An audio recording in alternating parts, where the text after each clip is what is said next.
Good afternoon to everyone who's kindly joining us for this first Focus 24/7 webinar, where we're going to be inviting guests from the Workday ecosystem weekly and asking them a number of questions. In this webinar series, we have Christopher Healey. Good afternoon to you, Chris. How are you? Well, hello, fine sir. How are you doing today? I'm very, very well, thank you. We got matching black shirts, I can see. We're synchronized. Yeah. Even opposing sides. Yeah, I like that. Yeah, you look very smart today, Chris. Well, Well done. So for all the attendees, the format of the webinar is going to be, in this particular webinar, we've got 4 particular topics that we're going to discuss. I'm going to ask Chris the topic that we're going to discuss, and then we're going to leave it open for Q&A. Now, this is the first one we've done, okay? So please forgive any technical difficulties, any human difficulties will be appreciated as well. So without further ado, Chris. Well, hello. I'll just introduce myself for those people who don't know, and then perhaps you can introduce yourself as well, Chris. Go ahead. So I'm Lloyd Gordon. I'm the founder and CEO of Focus Cloud. We're a specialist Workday recruitment organization operating in all continents across the world. Been in business for 5 years. A lot of people know us, of course. We operate in the contract and permanent markets. Basically, we're the world's leading recruitment brand for Workday. Chris, just a quick synopsis of yourself. Yeah, been in the Workday ecosystem, wow, for nearly 10 years now. Started in the States at OneSource Virtual. I've worked for a majority of clients ranging from aviation to retail to tire manufacturers, or implementations from 1,000 to 100,000 plus. And I've worked for many of the big 4 as well. And I currently provide solutions to clients that focus on any of their Workday challenges they need to overcome. Good. How many projects have you been on now, Chris?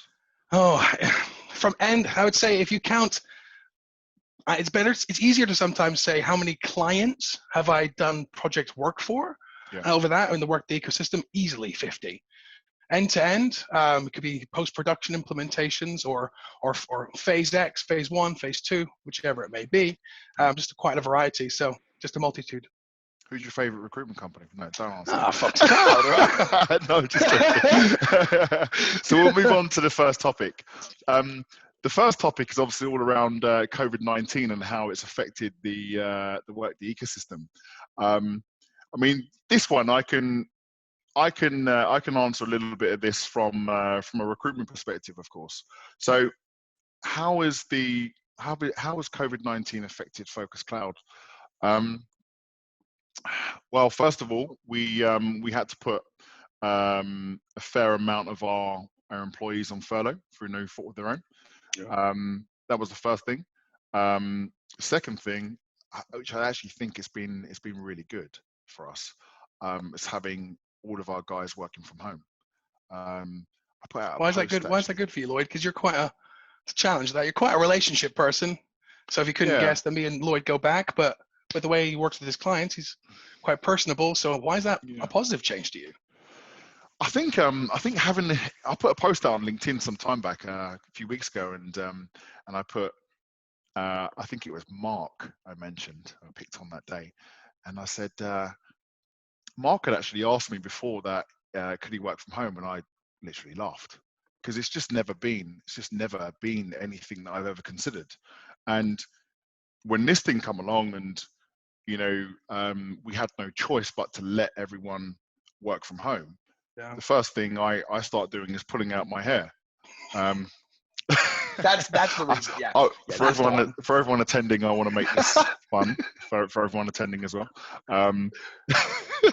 I start pulling out my hair, and I'm thinking to myself, oh my God, this is the worst thing that could possibly have happened to me personally, because I then can't see everyone in the office. Yeah. I don't have that day-to-day interaction. But I think this is going to be the making of us. Okay. I think I think the positives of allowing people potentially to work from home in the future as well. It would allow us to to capture people that we perhaps wouldn't have captured. We have 2 offices in the UK. We have one in Gatwick Airport and one in London. What about all those really strong recruiters up north? What about people that don't want to come down to London every single day, or come to lovely Gatwick and work? Before we would never have even considered hiring those people. Yeah.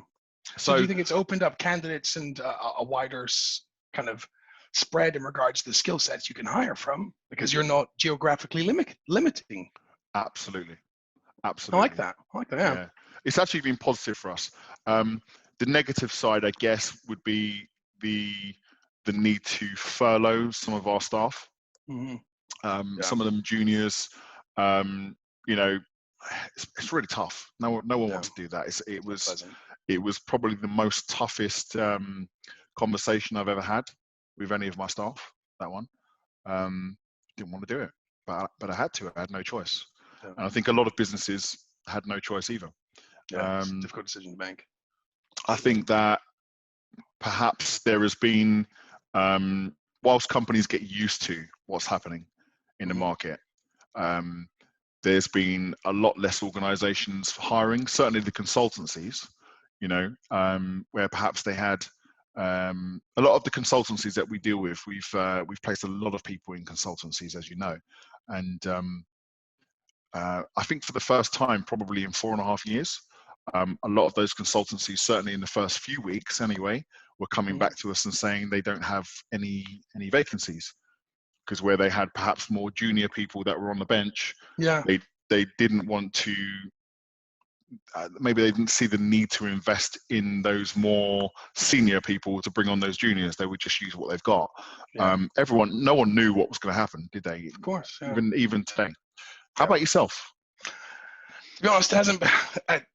I guess the kind of benefit of being a Workday remote consultant is that I kind of live in this space anyway. Yeah. From a personal change, if I'm honest, it's been quite nice because I've been able to have a lot more structure. So Workday is usually about, we find most of the time it's bringing structure to clients, bringing strategy with an underpinning structure to helping people understand next steps or the journey they're going on. But it's nice to be able to get some extra time in the morning to exercise. I think that the human interaction side is definitely a bit of a change.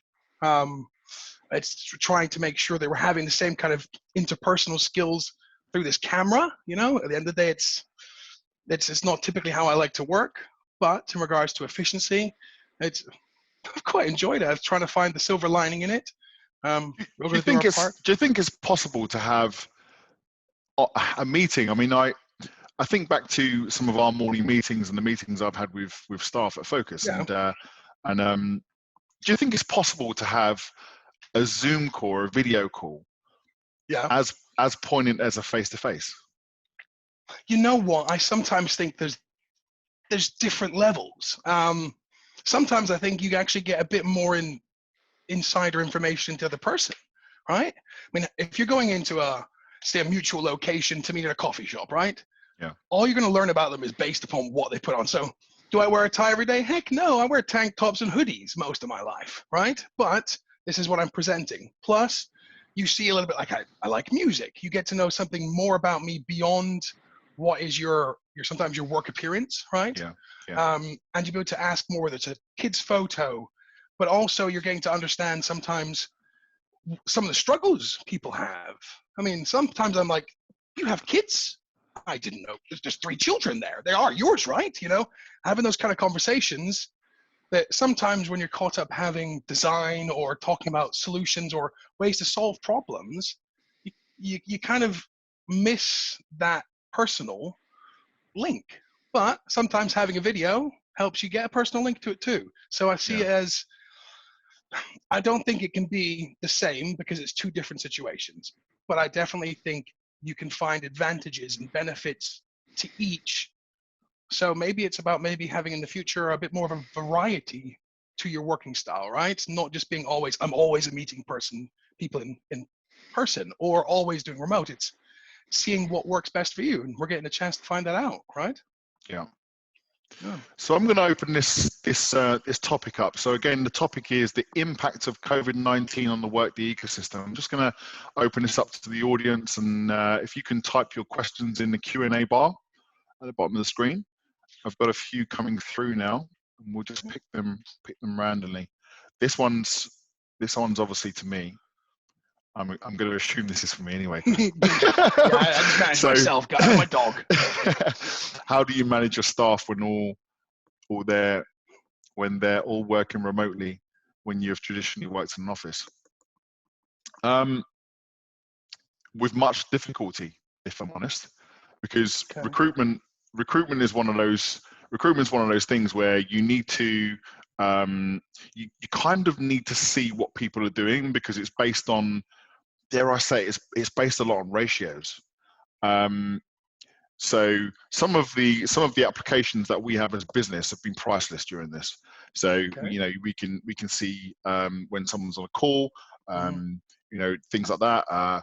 When you send a CV out, when you put a contact on, it's all live. We've got live systems right around the office, which are all cloud-based as well, which have been absolutely priceless in this. Without those systems, you just wouldn't be able to. You just wouldn't be able to manage.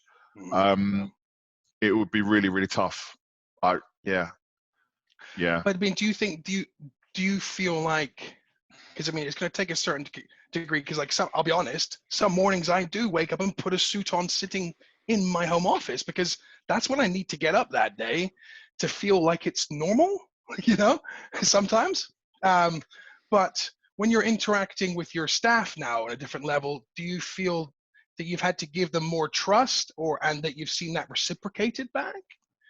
Because you're having to trust them, not just through the metrics that support that, whether it's call logs, whichever it may be, right? So you can see activity, but at the same time, you as an individual, or as how your management style is much more hands-on, and to not see that and only see the metrics, do you find that you're getting more trust back from your employees because you're giving them more flexibility to be trusted in their job?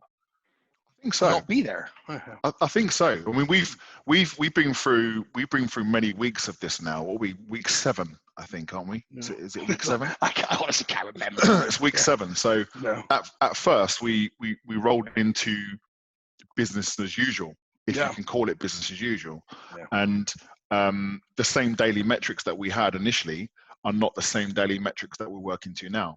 So, but what I've seen, and it's not so much a trust thing, and I think, for those people that are on the call from customers as well, will have the same issues as me, whether I'm running a recruitment company or whether you're running a huge business. It's not so much the trust thing, because in a way, you know that people have to deliver on their jobs, whatever that may be. Of course, yeah. And you do trust them to do whatever they need to do. Yeah. But there are, I think, there's a little bit of minimum expectations, what you would expect as a minimum of those people. Okay, so like the kind of like setting healthy work boundaries. Like, I need you to make sure that you're logged in by 9 at least, or something. Is that what you're saying?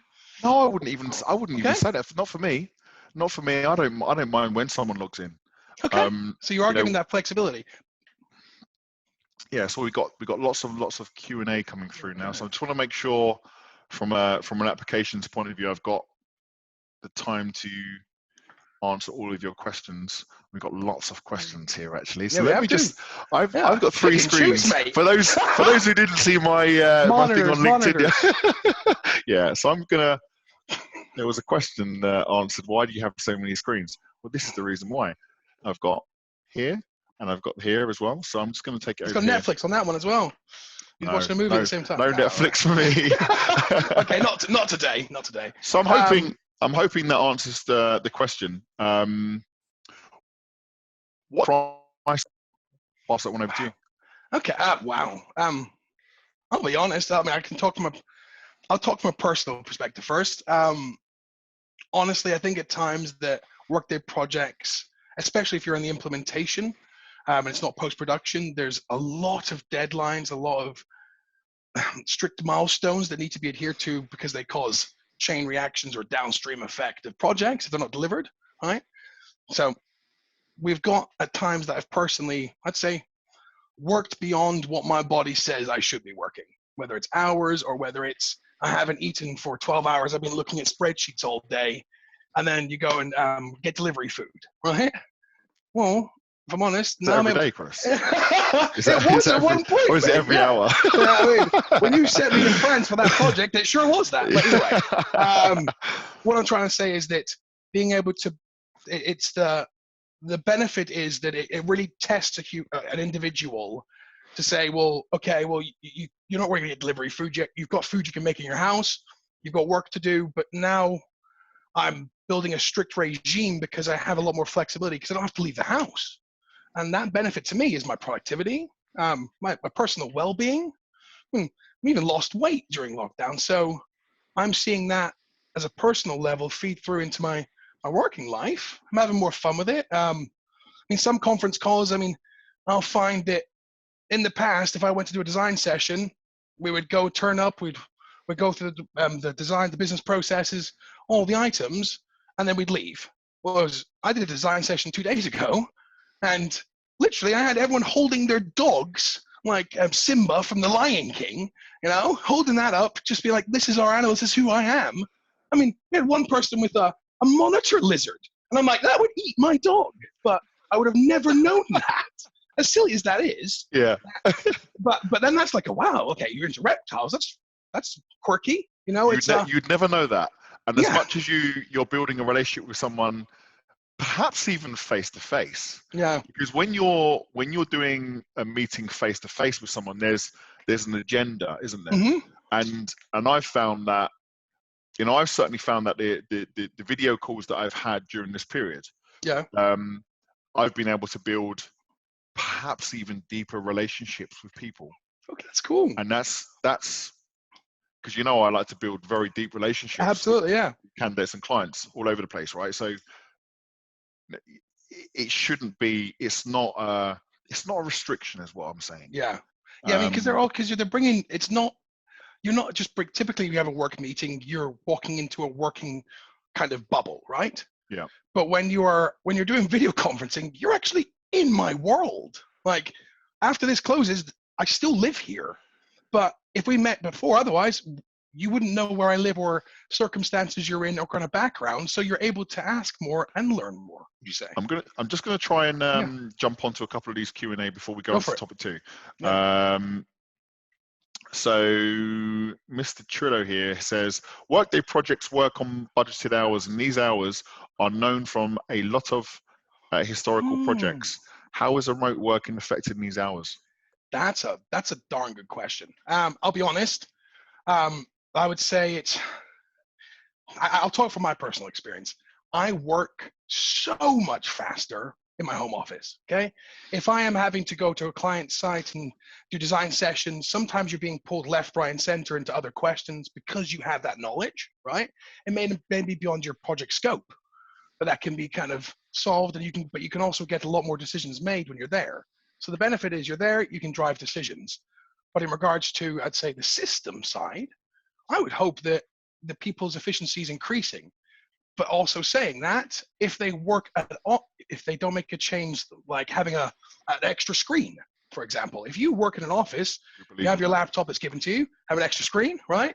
Because that's what gives you the office. But if you don't replicate that at home and have a comfortable working style, some people I am noticing are slowing down, but maybe it's because they've got kids in the background.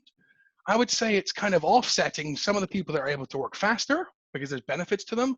So then some individuals are impacted because of family constraints, school being out, and so on. Yeah. It's hard to get yourself through a giant EIB and do validation when you've got kids screaming next to you. So I would imagine that you would have a decrease there, but it gives you that flexibility to do that when the kids have gone to sleep. Whereas if you're in the office, you wouldn't have that flexibility. But then at the same time, agreed. But then if they have the kids during the day and they've had kids all day, then they're working. Let's be honest with you, that's going to be tiring. And only so for so long can you take care of the kids as a full-time job and do Workday as a full-time job, right? Yeah. So I would say that it's important that people are kind of working together and helping each other more at this time to make sure they can deliver and being open about communicating that to say, I'm struggling to adhere to these hours in this budget because of the constraints and the impact of what I'm dealing with. Yeah. I think it's just about being open, isn't it? Yeah. Because I think you probably open up a big can of worms here, but I know there's a lot of people being affected in all industries whilst they've been working at home, and the mental aspect of working at home. So you've got the physical aspect, because perhaps if you're working at home, you're maybe eating a little bit more, or perhaps you're not. Perhaps you're working on your fitness a bit more, but the mental impact on people has been huge. Yeah, it really has. But that's definitely for another webinar. That's definitely agree, because that could be. And we're going to do. We're going to do crazy there. We're going to do one more question. Okay. So, what are your thoughts on the impact of coronavirus over the next 6, 12, and the dynamic businesses will need to adopt in their Workday recruitment when traditionally they prefer on-site consultants? Yeah, you got that one. Resources. Yeah, basically, I personally, I find that clients are recognizing they have to adapt. So I'll be honest, all the projects I am on, nothing has stopped because of this. So everyone's just working. It's definitely harder to achieve certain things like design decisions. Like sometimes I literally will tap on the camera during a call and say, are people still there? I don't see video. There's no interaction. That makes it challenging. But I think you have to kind of take charge as a consultant to say, well, now this is whether I'm going to stand in front of clients at their office or whether I'm going to sit behind a camera. This is my stage. This is my realm. This is where I have to perform at my best. So try and harbor an environment of that when you're interviewing for jobs maybe, or having conversations, and just making sure that they are secure on who you are in interaction.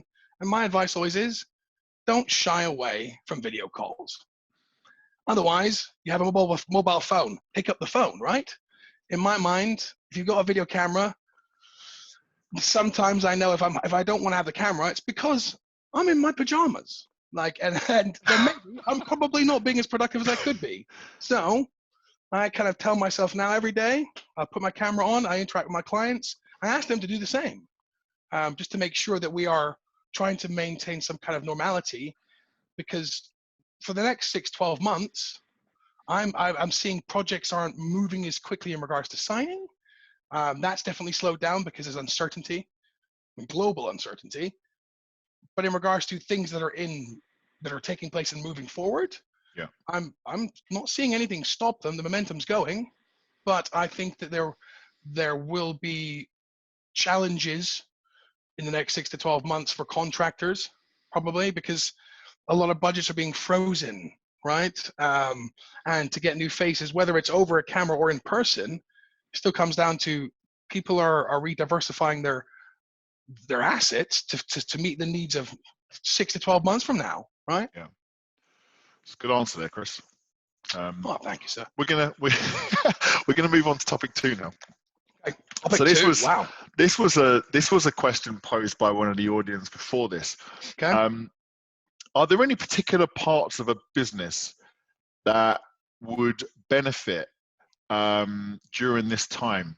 So, in other words, a business that perhaps has gone through a Workday implementation that maybe didn't back in February didn't go live with a particular module, and you've done you've done most of these modules, right? I've interacted with them one way, shape, or form. So is there a particular module that a business would see huge benefit during this time? There's many. I mean, I would say from an engagement perspective, I would, and of course, learning is, kind of my thing too. Is what I enjoy the most about helping see people not know something to then knowing something. Learning is a high touch part of the Workday HCM solution. I mean, how often do you change your address? How often do you may clock in every day? You may not clock in because you're a salary employee, but when you have when you're kind of sitting there bored and you've got extra things to do, you might jump in and say, "Oh, what's that mandatory training I can get done?" So there's a lot of interaction there and cleaning up that catalog. It's a high touch area. And I know this is a great time to gain some skills, right? And also think about, because for example, you may be in a scenario where your job may be spreadsheets, right? Well, I mean, 10 years from now, you may even be automated as a job, but in the immediate need is, I mean, what else can you do beyond that to build your skill set? And as an organization to provide that to their staff is huge, right? I would say within learning, one of the key areas I would hope for is peer-to-peer learning. So getting the knowledge out of someone's head into the business so it can be learned, digested, I think is huge. Because if you have furloughed staff, or if you have staff that are potentially going to be let go, sadly, because of a reorganization that needs to take place, or maybe you're an aviation industry and you have 0 contract hours that are changing over to basically have people sign on new contracts. That's big changes. But that knowledge that they had in their mind before this happened hasn't gone, but they may be gone as an employee to you. So you've lost that knowledge with them if you don't have it in a way to share it throughout the organization. So I see it's like a sad goodbye, right? It's like, we want the knowledge from you, but sadly you're still gonna have to go. But you know what?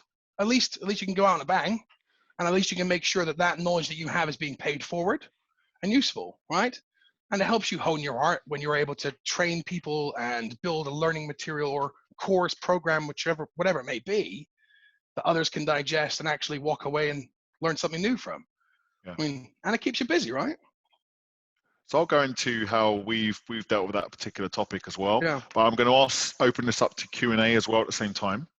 We'll try and get through as many of these questions as we can on this one because we missed out a lot. My apologies to everyone. I've just seen them. Like, wow. They've all come. Thank you, people. We appreciate you. We need more time. Exactly. Okay.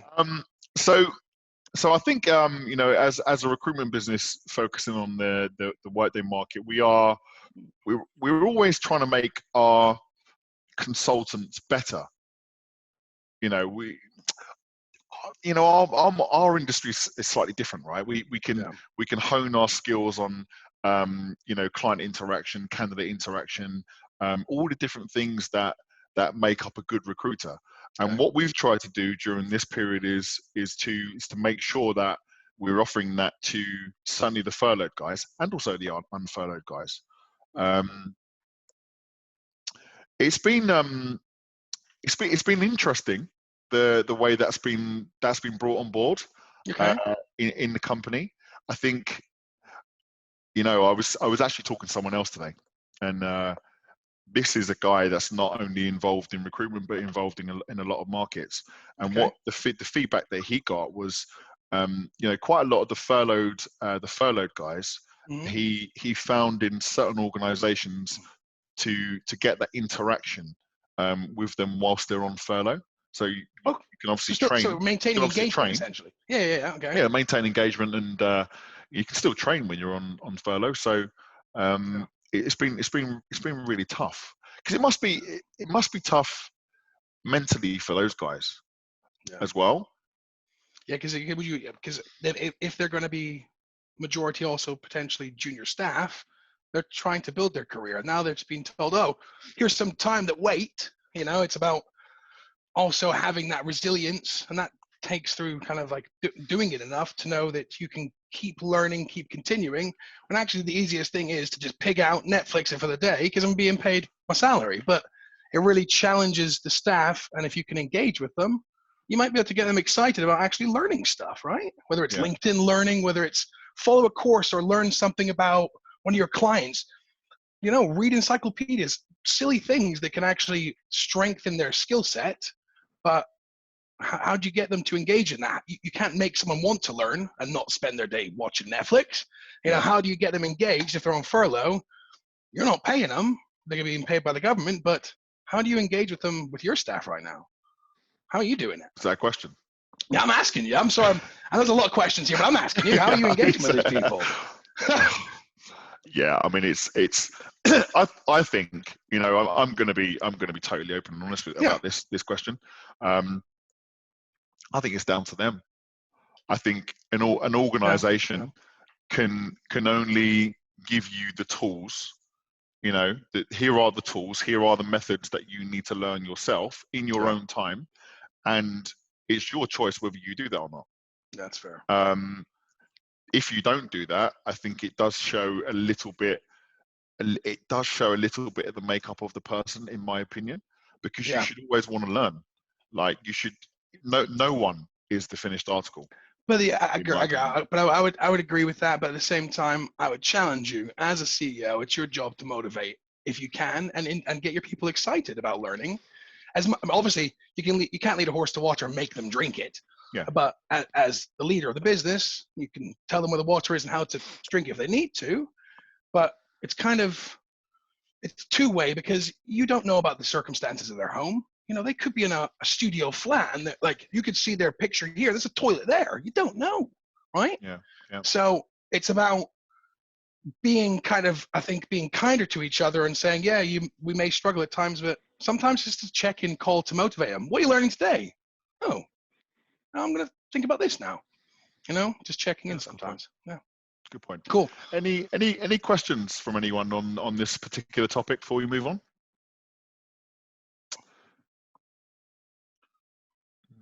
3, 2, 1. No. Okay. Final countdown. Topic 3. So, what are the long-term effects and permanent changes that have had to be made, or will have to be made, in the Workday ecosystem, do you think? I think we've touched on some of this already. Yeah. It's a really good question. I want to open that up to Q&A now as well. So whilst we're discussing. I would say the one painful truth that we have to all kind of recognize is that Workday is the human capital management part. Is about human capital management, right? And there's a lot of human capital changes that are going to take place, because it's typically your largest cost of the business, right? Yeah. I think there's going to be a lot of reorganizations for companies, recognizing how they're going to sadly terminate staff. At the same time, recognizing how they're going to have to put new absence types in, recognizing that the business tenant that they have built for the organization is going to be changing again, potentially in 6 months, because they may lose 15% of their staff. You may have to look at your job catalog and how you harmonize that in other areas, because now people are taking on maybe somebody else's additional job, right? Because I'll be honest, since this has happened, I felt like I'm working twice as much.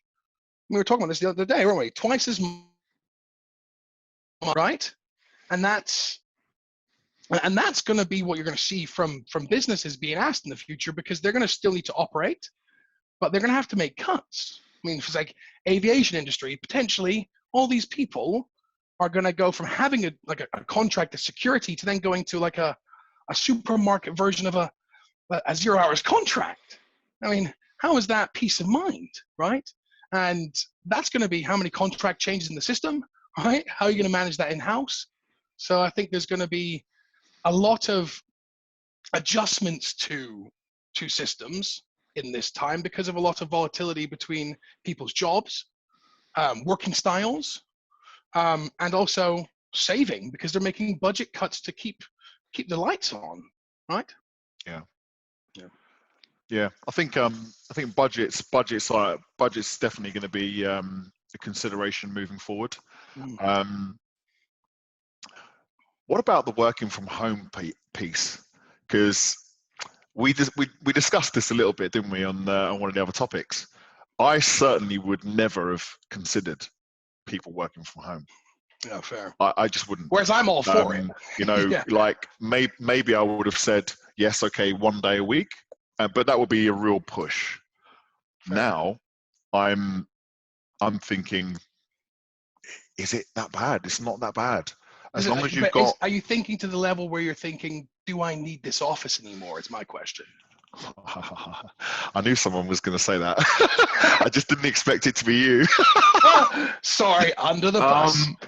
Yeah, I am. Yeah. Fair. Yeah. And then that's quite a big. I mean, me and Lloyd have worked together for a long time, and I know Lloyd's working style, and that's quite a big statement.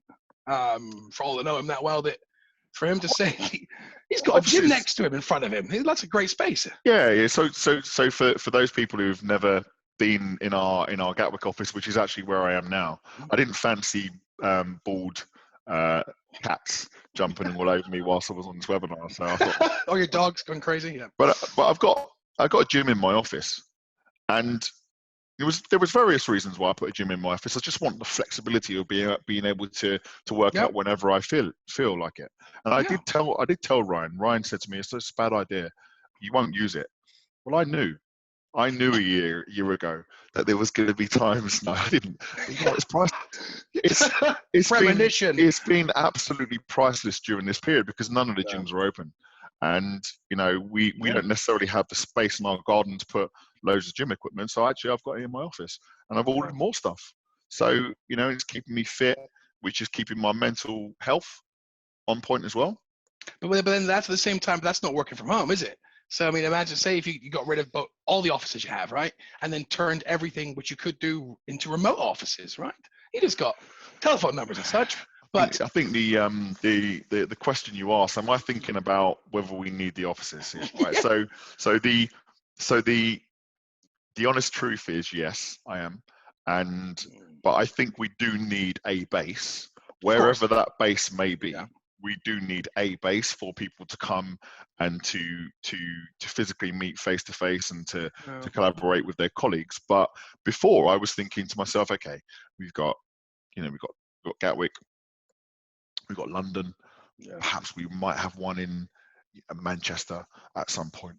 Perhaps we might have one in blah blah blah at some point. Yeah. To capture those recruiters that you can't expect to travel 4 or 5 hours to work every day. I don't know what the problem is, but they don't drive the cars that you drive. But you can't. You can't. We're going to move on to some questions. Yes. So we're going to go for Mike here. So do you think there will be do you think there will be a skills shortage in the marketplace once business returns to normal? And should companies be aware of this and forward plan? Mike, is that to me or to Chris? That sounds like a recruitment question, actually. It does, but I will say one thing. I think that in regards to financials, you already know that there's no one that really. There already is. Yeah, but then add that if things start kicking off again. Yeah, I believe that's possible. Very, very possible, especially in certain key niche areas like cloud platform, Prism, Adaptive Insights. And then, of course, financials. So I would say yes from my side. Yeah, I think from a recruitment point of view. Sorry, there's one that I'm being told to answer here as well. So I'll come on to that in a minute. I think from a recruitment point of view, businesses need to think about what we are going to do when we come out of this. Right, that the world is not going to end, even if this COVID-19 stays around and we have to have certain things that we do when we're going out around people and things like that. The world is not going to end. Everything will carry on. So therefore, all of the projects that perhaps have been paused or postponed or whatever it may be, we're going to start again.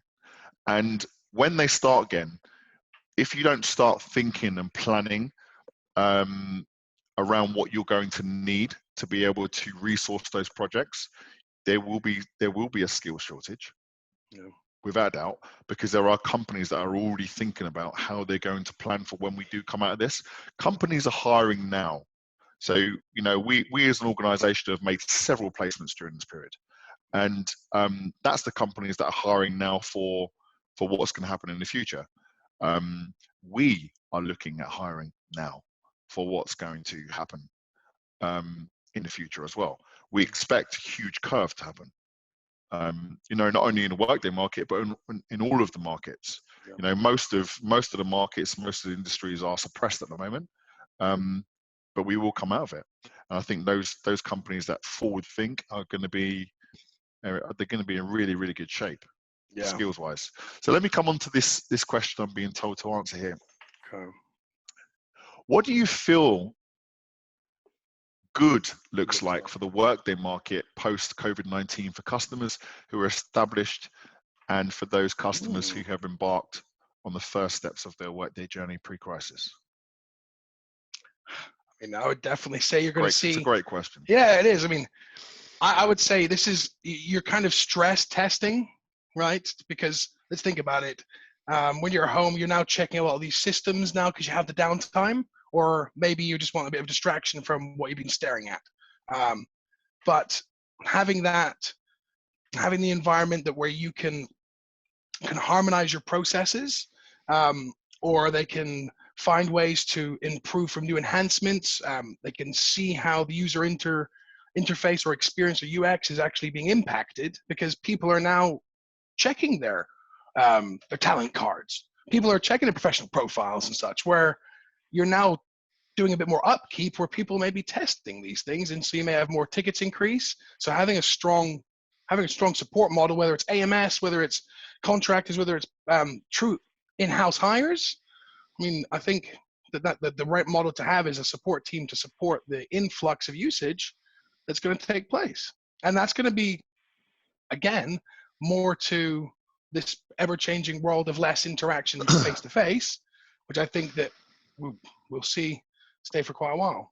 Yeah. I've just seen a really, really good question here.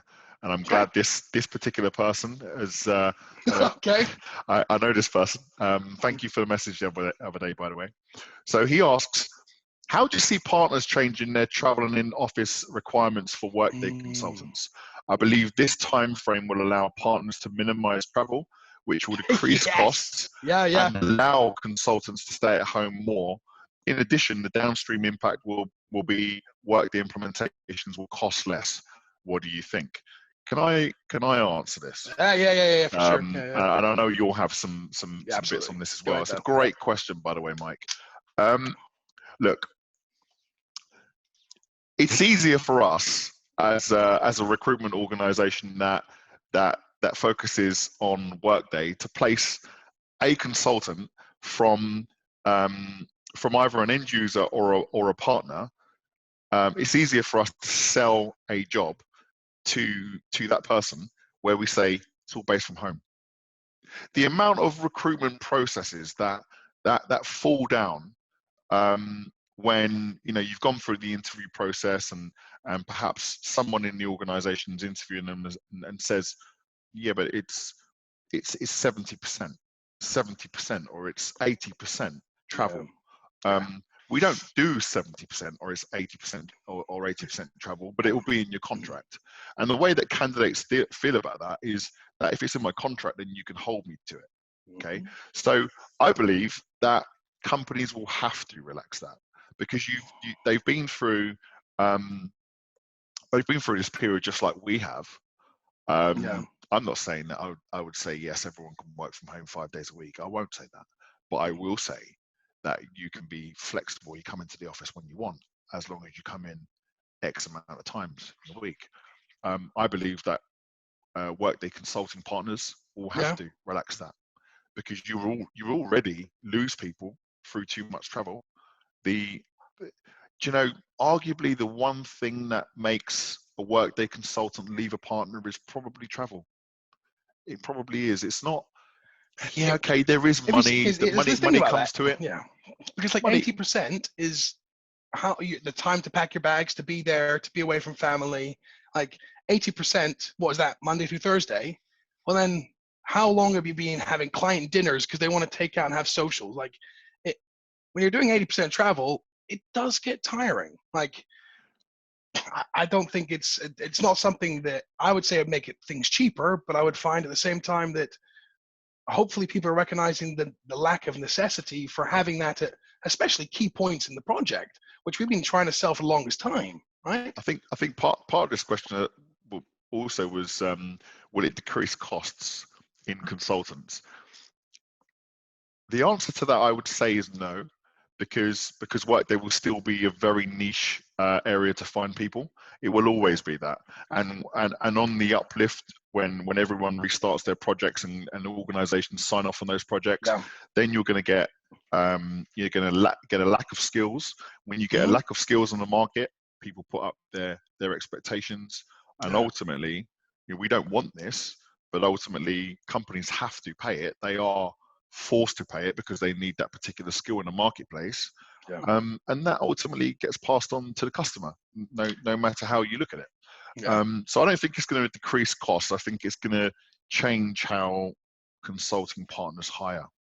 But I mean, but if you're thinking at it from a implementation partner perspective, a client pursuing that, when you have your fixed price or time materials, there's always that buffer or retainer essentially for travel, depending upon the firm you're going with, higher rates or lower rates, right?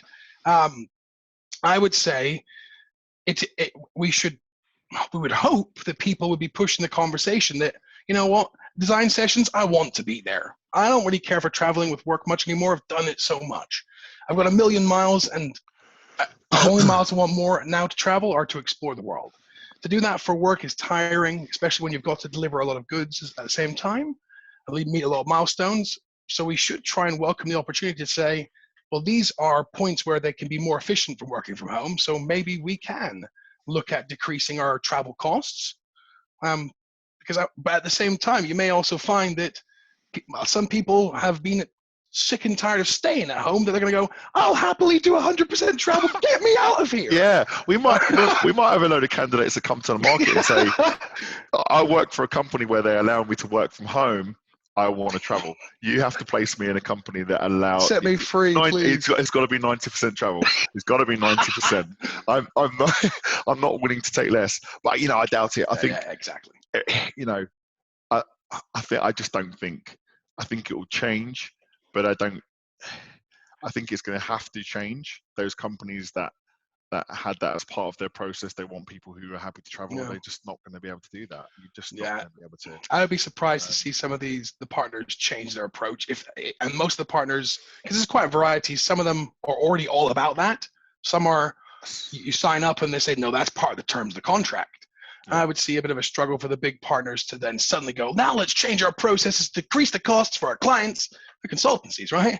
Yeah. At the end of the day, if they can bill it and they can have less travel, do I think they'll take it off? I mean, if someone challenges it, I'd hope the client would challenge that cost and say, well, now that we may have been traveling for 6 months of this 9-month project, how about we decrease that from 20% retainer to a 6% retainer for design sessions, customer confirmation sessions, and so on.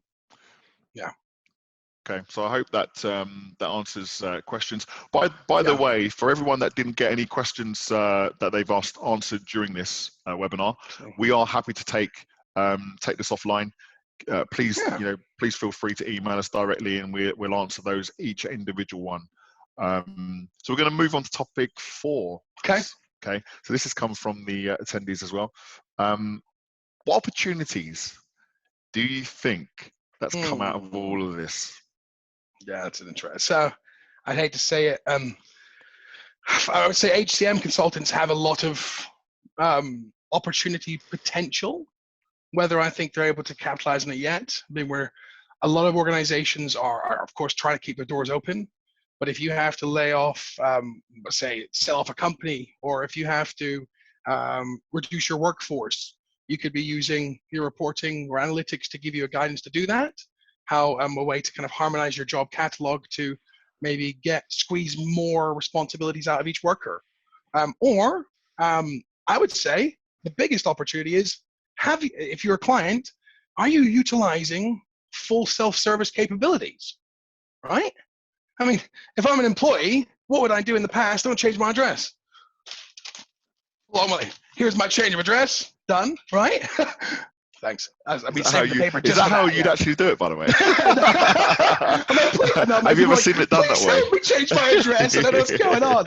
No, but obviously, point is that now, if you have self-service, you don't want to create a ticket, start going through a service now, so much to say. So that's an extra step. Well, how about empowering your organization to be more self-sufficient? Manager self-service, employee self-service, candidate self-service. There's a lot of areas that you can focus on to see about, while this business is changing. As they say, sometimes if you want to change your wheel, maybe it would be a good idea to change your alloys at the same time, right? Do one job that solves a bigger issue rather than 2 separate jobs that mean you're going to pay to get tires off again, right? So I think there's definitely an opportunity to be to be found in this.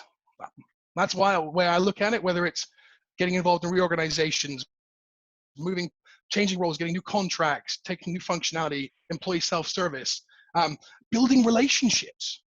Like that's, I think sometimes as a consultant, I'm too stuck in delivering the project. I'm too stuck in trying to guide the client.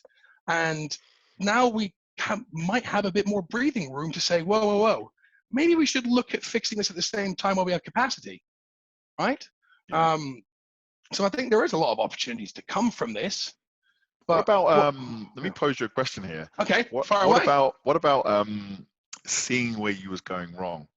You know, this time is it's given me a lot of breathing space. You know, don't have to stick to the normal office hours, 8 till 6. I mean, that's our general office hours.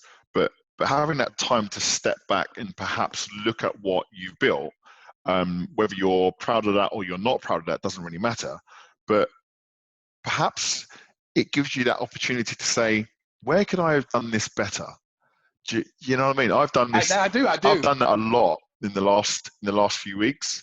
I'll be honest. Where could I have done this better? So I mean, is it because? Do you think it's because you've got more headspace that you've got the freedom to think about that? I mean, personally, I've done, for as silly as it sounds, I was wanting to do a system that's a backup of a backup of a backup of a backup. So no matter what, I've got a backup. Okay, I've been wanting to do that for 3 years because I had a backup of a backup, but I wanted to have a fully secure area. Well, I was like, actually, now is the time to do it. Right? Now I'm so dependent upon doing that. It's put some urgency into doing it. Not because I was actually going to go, oh, I'm excited to do this. It was more that now I'm so dependent upon this that I have to make sure I have a backup of a backup of a backup of a backup, because then I know I've got a fail safe. This is safe. This computer's safe. This is safe. So is there anything that you'd say is brought to your attention because of day-to-day necessities now changed for you? I'm not sure I understand your question. Like, if I'm honest. Is there any? So when you said that there's things to improve in your business, right? You're noticing these things. No, I didn't necessarily say there was things to improve in my business. I would say that it's given me that time to step back and go, okay, this is what we've created over the last 4.5 years, which I'm really proud of. I'm really proud of every single person who works here who's had, an impact into our success. I'm really proud of that. But actually, you can't get away from the fact that perhaps you could have done it better. And if you'd have done this or whatever, and there may have been things in the past. I'm a firm believer a business should be rigid, right? So if your business is falling down because a virus is happening, then you haven't made your business rigid. So you have to you almost have to be ready for all eventualities. Not that anyone could have been ready for all this eventuality. Who saw this coming? Yeah, exactly. No one saw this coming. Yeah, I didn't. I remember when I first heard about this thing, and our chairman, Walid, actually, he came back from China. If he's on the call, he's going to laugh. He came back and he said he'd obviously been exposed to this thing a lot earlier than anyone in the UK, and he was like, "This thing's going to be really bad. And this is what we need to do." And I'll be honest, I was sitting there thinking, I did. I'll be honest, I totally brushed it off. He said, all of the airports are going to close. This is going to happen. I was like, no, they ain't got to close airports. They can't close airports. How can you close an airport? Like, shopping centers are going to be closed. No, you can't do that. That's like, no one saw it. And I think the applications and the infrastructure, there was a question on applications and infrastructure. The applications and the infrastructure of this particular business allowed us to consume this pandemic. It hasn't affected us that much. Yes, okay, apart from the market conditions. Yes. But actually we were pandemic ready without being pandemic ready. And I wonder how many businesses were pandemic ready. There's a question. There's a question here from one of the attendees, and this is Oh, this is a big one. Okay, fire away. Which one?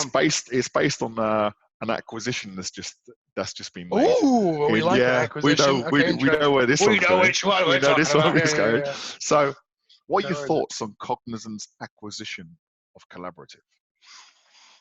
Wow, how much time do we have? I would say I would say in regards to this is a hard one because I'm having to make sure I'm pretty PC in regards to what I say at the same time, because Collaborative Solutions, fantastic company. I've not done a lot of work myself with Cognizant, but I know what I hear, and I feel the strength of the Collaborative brand is really quite resilient, and it has a strong name to it. The implementations have lots of success, and they have remote working style. Consultants are happy. I think it's just going to be what continues in the ecosystem, and that is acquisition after acquisition. We continue to see this, right?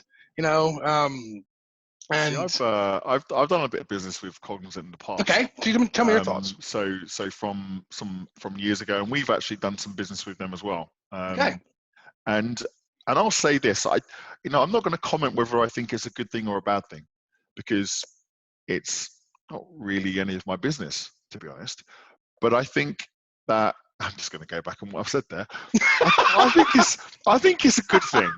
I think it's a good thing. I think that it's a good thing as long as they keep what Collaborative have made. Yeah, they've which is fantastic. Yeah. So fantastic.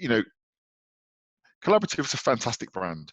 You very, very rarely speak to anyone that is really wildly unhappy there, and not many people come out. They pay well on things.